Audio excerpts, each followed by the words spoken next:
सभी दोस्तों को नमस्कार। स्वागत है आपका उत्तर प्रदेश माध्यमिक शिक्षा चयन बोर्ड द्वारा आयोजित होने वाले परीक्षा टीजीटी और पीजीटी के इस वीडियो में। यहाँ पर देखिए, टीजीटी के 2 सब्जेक्ट चुनने होते हैं। तो उन 2 सब्जेक्ट में से क्या क्या रहते हैं? हिस्ट्री रहेंगे, ज्योग्राफी रहेंगे, पॉलिटिकल रहेंगे और इकोनॉमिक्स। तो इन चारों में से आपको 2 सेलेक्ट करना है। तो अगर आप पॉलिटी ज्योग्राफी सेलेक्ट किए हैं तो हम ये दोनों वीडियो आपको हैंड रिटन नोट से ही प्रोवाइड करा देंगे। तो आज ये स्टार्टिंग है पॉलिटी का। आइए देखते हैं पॉलिटी, राजनीतिक शास्त्र या विज्ञान क्या है। तो ये टोटल वीडियो आज से ही स्टार्ट होगा, इसमें सिस्टमेटिक ढंग से चलेगा। तो राजनीतिक शास्त्र या विज्ञान क्या है? मनुष्य के क्रियाकलापों का अध्ययन ही राजनीतिक विज्ञान है। राजनीतिक विज्ञान के पिता अरस्तु कहे जाते हैं, लेकिन आधुनिक राजनीतिक के पिता मैकियावेली कहे जाते हैं। ये पूछा भी गया है एग्जाम में कि आधुनिक राजनीतिक के पिता कौन कहे जाते हैं, तो ये मैकियावेली हैं। इसका जब ग्राफ बनाएंगे, व्यक्ति और राज्य, व्यक्ति में स्वतंत्रता आता है, समानता आता है, अधिकार और न्याय, फिर संबंधों की कहानी। राज्य में क्या है, उत्पत्ति और विकास क्या है। इसमें देखिए कानून के प्रकार का भी उल्लेख किया गया है। कानून के प्रकार में जैसे लोकतंत्र या अधिनायकवाद क्या है। इसके बाद व्यक्तिवाद या उदारवाद, समाजवाद या मार्क्सवाद, फिर नीचे है आदर्शवाद, और ये आकर एक साइकिलिंग के रूप में समाप्त हो जाता है। यहाँ से जो व्यक्ति है और यहाँ से देखिए राज्य है, और ये दोनों की साइकिलिंग आकर के यहाँ मिल जाती है। राजनीतिक शास्त्र या विज्ञान क्या है? मनुष्य के क्रियाकलापों का अध्ययन ही राजनीतिक शास्त्र है। इसे राजनीतिक विज्ञान भी कहते हैं। राजनीतिक विज्ञान के पिता अरस्तु कहे जाते हैं, लेकिन आधुनिक राजनीतिक के पिता मैकियावेली हैं।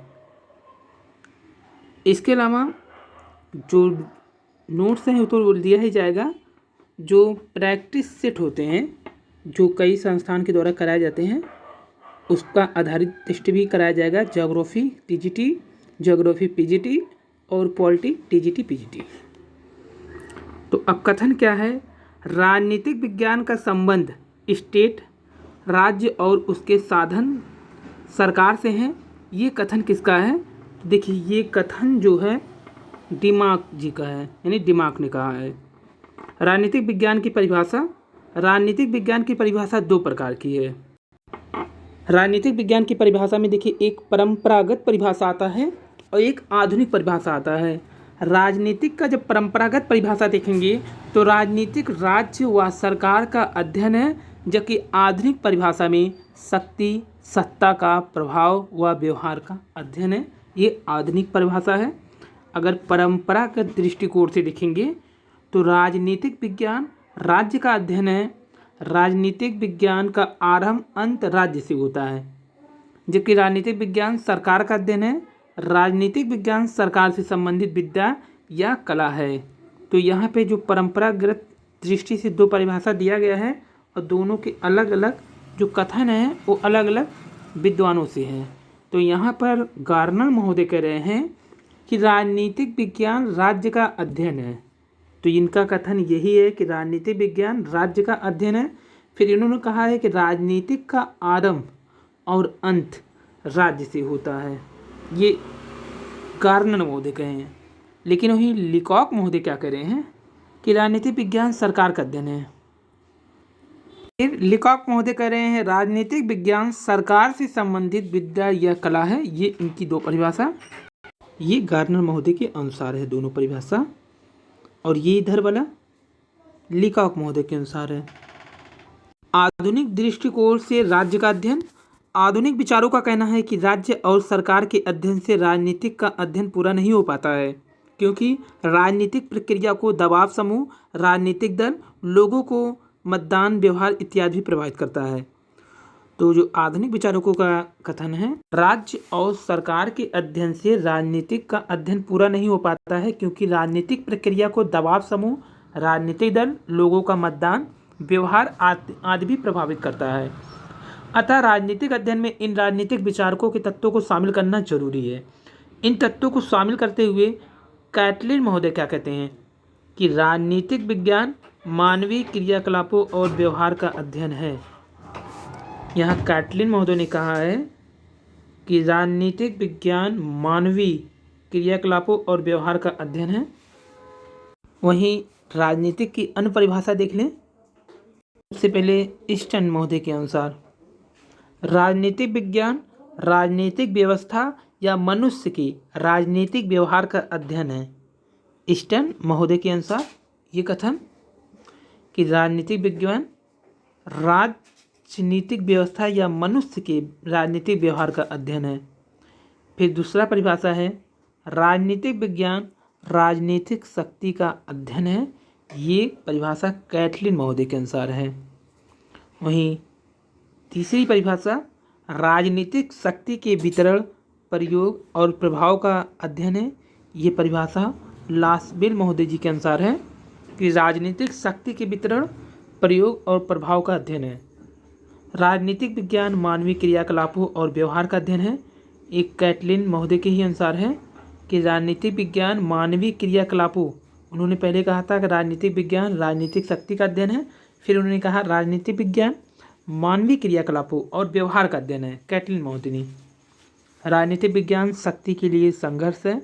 ये मार्गेन थाउ के अनुसार है कि राजनीतिक विज्ञान शक्ति के लिए जो संघर्ष होता है।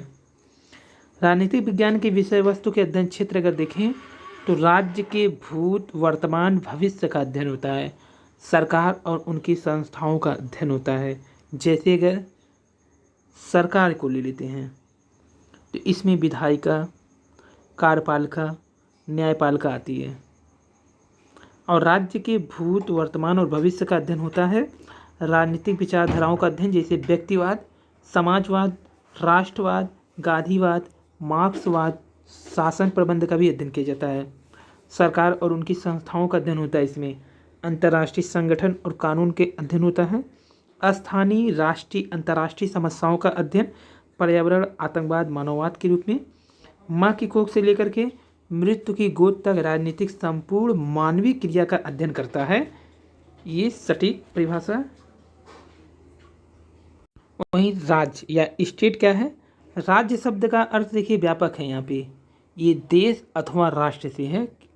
जैसे भारत की तरह राज्य से नहीं, ये यहाँ व्यापक इसका अर्थ हो जाएगा। जो राष्ट्र अथवा देश से लिया जाएगा स्टेट शब्द। ये ट्यूटोनिक भाषा का शब्द है। प्राचीन यूनान में स्टेट या राज्य को पोलिस कहा जाता था। प्राचीन यूनान में स्टेट या राज्य को पोलिस कहा जाता है। पोलिस यूनान के छोटे छोटे नगर राज्य थे। पोलिस क्या थे कि यूनान के छोटे छोटे नगर राज्य थे।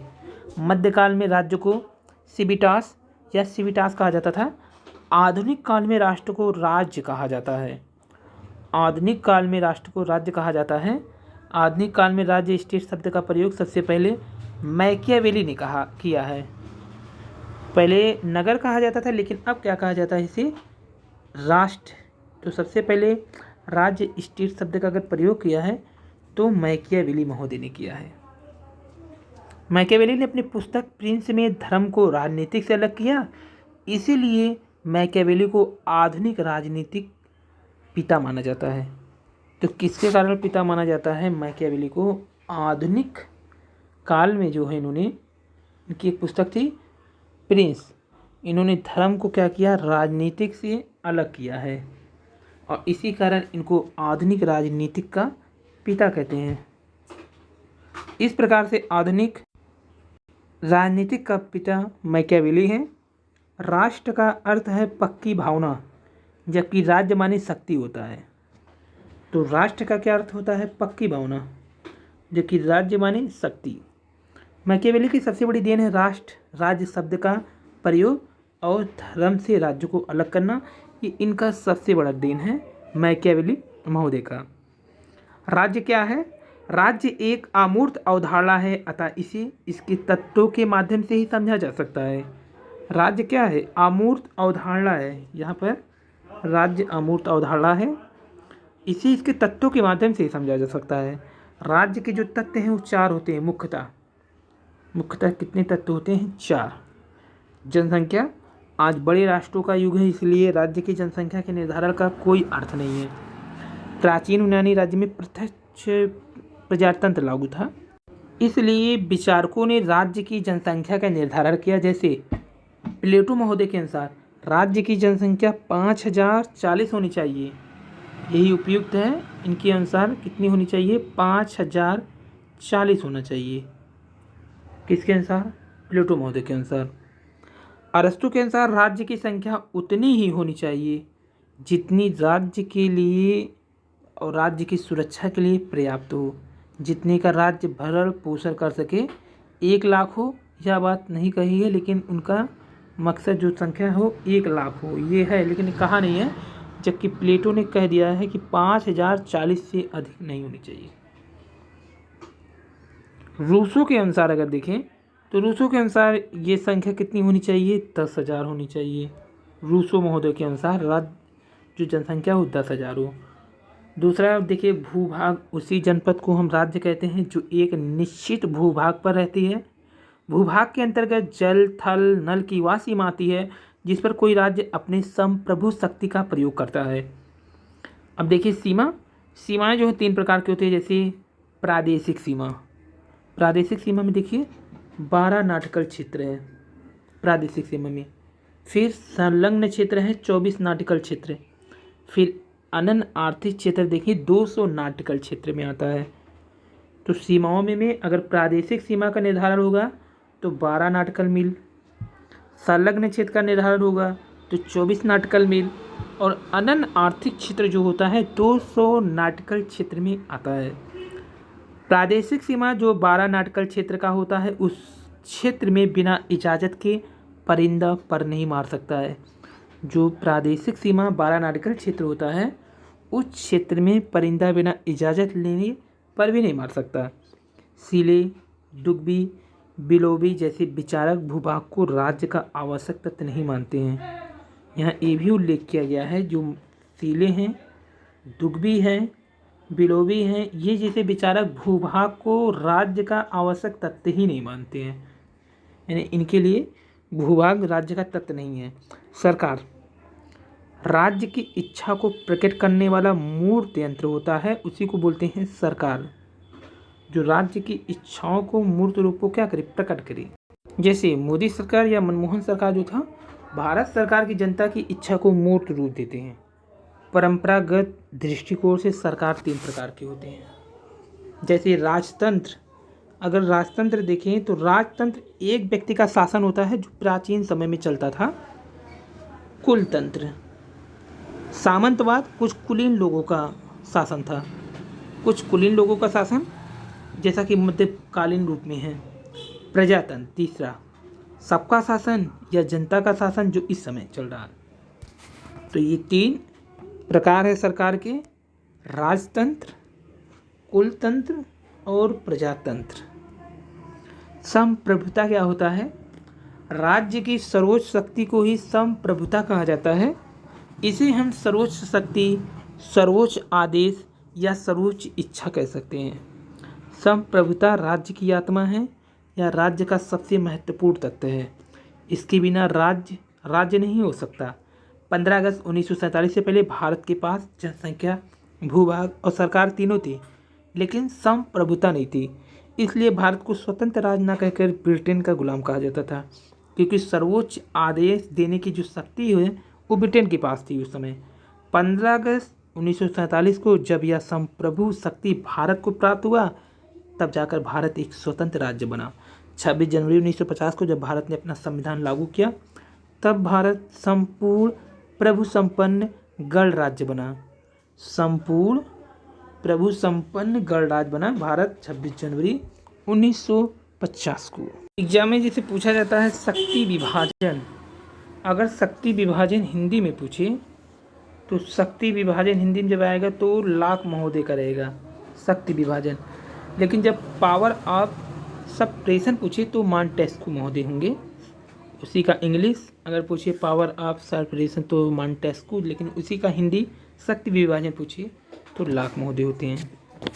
संप्रभुता को देखिए कई भाग में बांटते हैं। संप्रभुता, प्रभुसत्ता या सर्वोच्च सत्ता या अंतिम सत्ता, अंग्रेजी में इसी को बोलते हैं सॉवरेंटी। तो 16वीं से जो 19वीं शताब्दी तक एकलवादी रूप में ये परंपरागत थी, लेकिन 20वीं शताब्दी में यही बहुलवादी सत्ता हो गई, यानी आधुनिक प्रकार। संप्रभुता के अभाव में राज्य की कल्पना भी नहीं की जा सकती। देश के अंदर उसके समकक्ष कोई सत्ता नहीं होती है और विदेश में किसी बात को मानने को बाध्य नहीं होता है, यही संप्रभुता है। संप्रभुता क्या है? देश के अंदर उसके समकक्ष कोई सत्ता ही नहीं हो सकती और विदेश में किसी बात को मानने को बाध्य नहीं है। जैसे भारत का देखिए, राज्य कहने से संप्रभुता का बोध होता है, संप्रभुता कहने से राज्य का बोध होता है। राज्य को अन्य संस्थाओं से अलग करता है ये संप्रभुता, तो इसीलिए भारत संप्रभु राष्ट्र है। तो ये पॉलिटिकल का पार्ट 1 था। जल्द ही हैंड रिटन यानी हस्तलिखित नोट्स का पार्ट 2 भी लाएंगे। तब तक के लिए धन्यवाद, नमस्ते।